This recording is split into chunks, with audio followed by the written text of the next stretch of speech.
Hello, this is Åsa with another one of my therapeutical mixed media pages from my 2 days off from work a couple of weeks ago.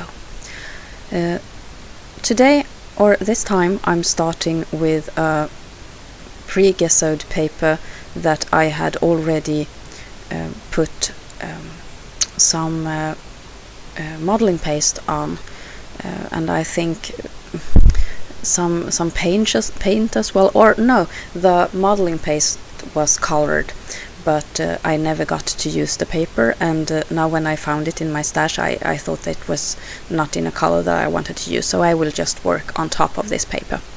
It works perfect as a base for what I had in mind. I'm going crazy with crayons and gelatos, and this is the first time I'm using the white gelato stick, and I thought it was really fun to see how that blended into the other colors. And now I'm also going to splash these splatter effects with paint daubers and get this very funky and very like action-packed patterns onto my page. And this will be layer upon layer, even more than the last mixed media page that I did, because I will make mistakes that will need covering up.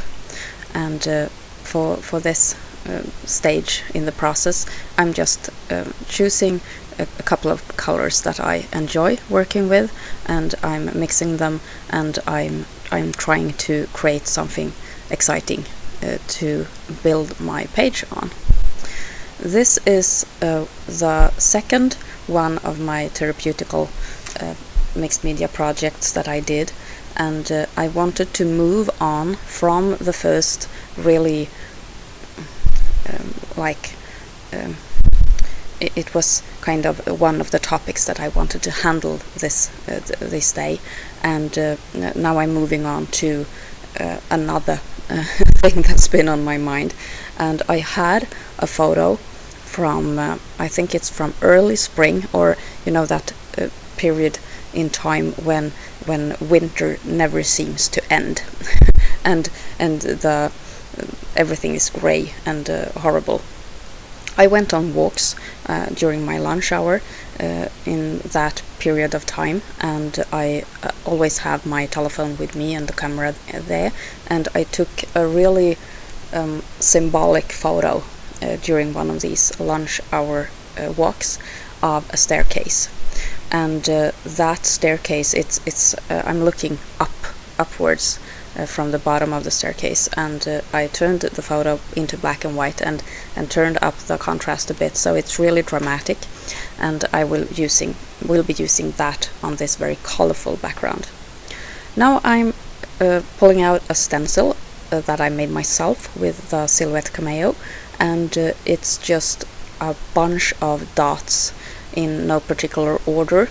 They're just in kind of a cluster, and it's one of my favorite stencils that I've made, because it gives a really nice impact in its simplicity. There you saw the photo. It will be that size and in that very black tone on this colorful background. Here are the magnetic stamps from Making Memories again, and I will write dark words onto this colorful background.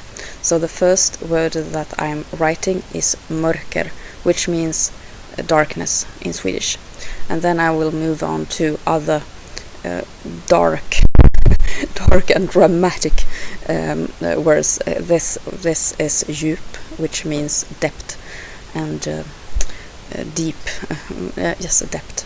And here comes thought, tanke.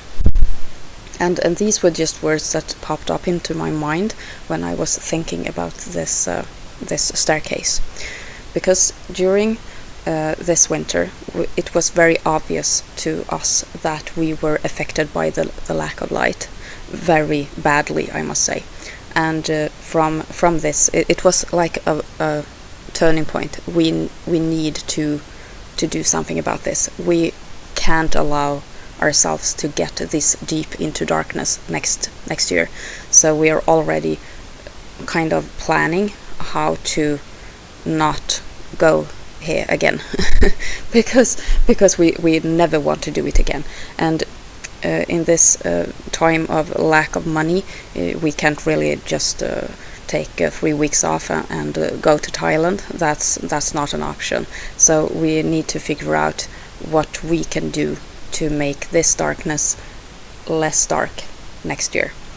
And this whole layout will be about that, the hole that you can sink into when you feel that everything you're doing is working, sleeping, and it becomes some kind of, it's almost like a wheel, and it turns and it turns and it turns, and you can't get out of it, and just you have to continue like running in this wheel. And at this moment in time, I felt that I went as far down as you can go, and this layout will be about that, hitting rock bottom, and that the fact that it's not easy when you have hit rock bottom to actually climb up that stair again. And even though you feel that it has turned and you are going upwards again, it's not easy because it's uphill.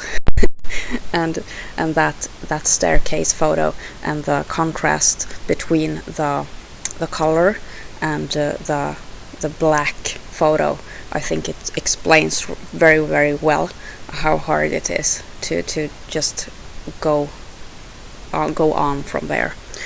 And I have written, or I have stamped even more words here with like a bottom and yeah, I really can't see. I think I chose coldness is one of the words I've chosen. And here I'm actually handwriting my title. This is really unusual for me. I normally don't do this. And from the beginning, when I put pen to paper, I regretted that I chose this method of titling, because my pen didn't work on this surface.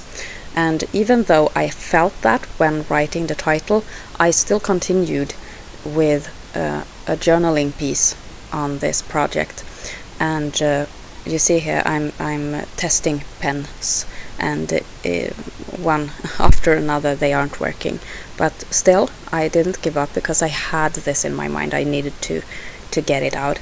And I wrote, and it's kind of flowing from my pen, but the pen isn't flowing onto the paper, so I get frustrated, and eventually I realize that I need to stop because I can't go on like this. It won't be the layout that I went on to making.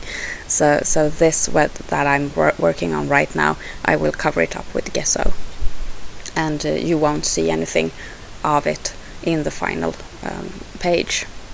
But it was one of those like realizations that I don't have the products that work on this surface.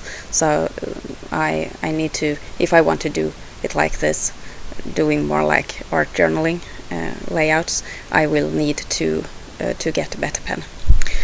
And now I'm just with a dry piece of a baby wipe, I'm putting gesso onto the page. And since I didn't want this white blob to be too obvious on the page, I placed white blobs on other places as well.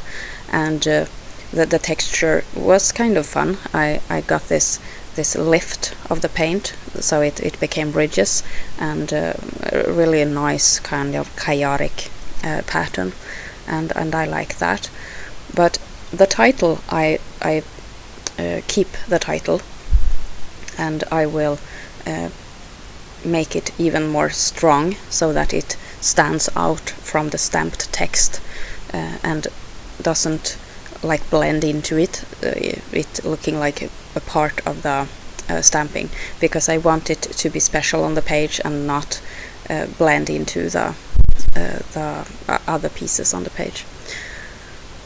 So here's the photo. I have matted it onto black cardstock, and I've used the notebook punch to create a notebook border at the top, so that it looks like it's been ripped out of a notebook.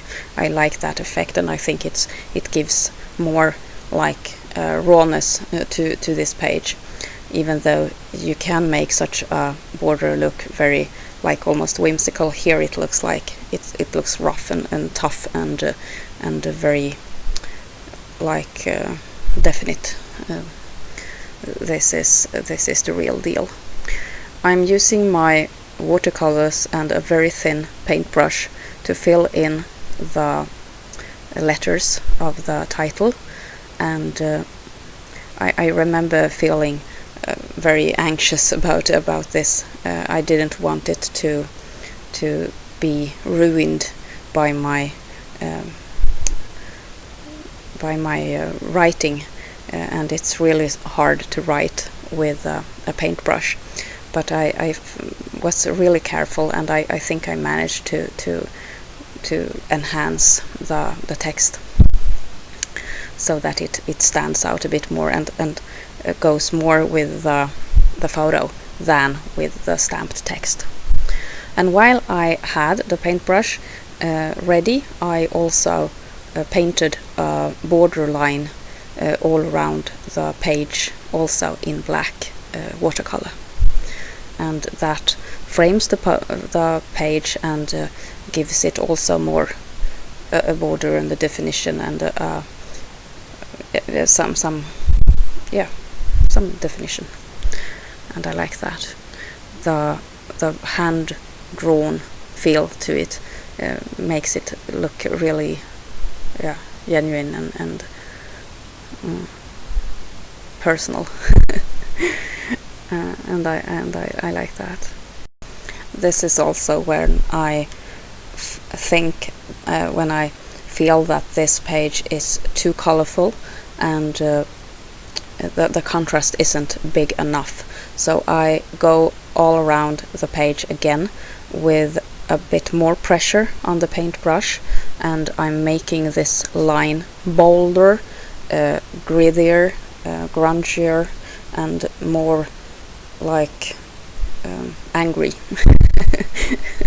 and I also make this border around the photo block and making it more messy in a way, but also more bold, and that I think makes the whole page more anxious and more it gives a bit more edge to everything, not only border wise but also contrast, and it gives a strength that I wanted to have for the message and the memory of this particular moment in my life.